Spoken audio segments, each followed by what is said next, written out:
Akashvani F90।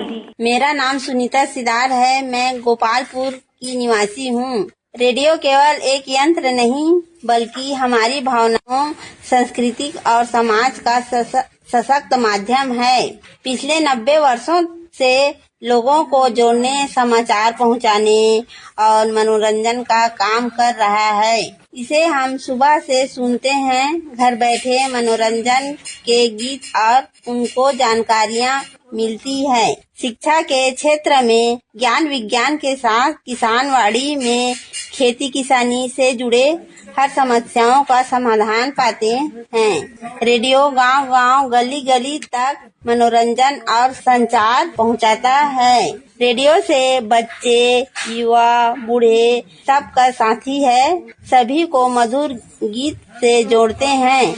Radio से ज्ञान विज्ञान की जानकारी मिलती है। पहले मोबाइल, टीवी नहीं था। रेडियो ही मनोरंजन का साधन हुआ करता था। कार्यक्रम आज भी श्रोताओं के मन में बसे हुए हैं।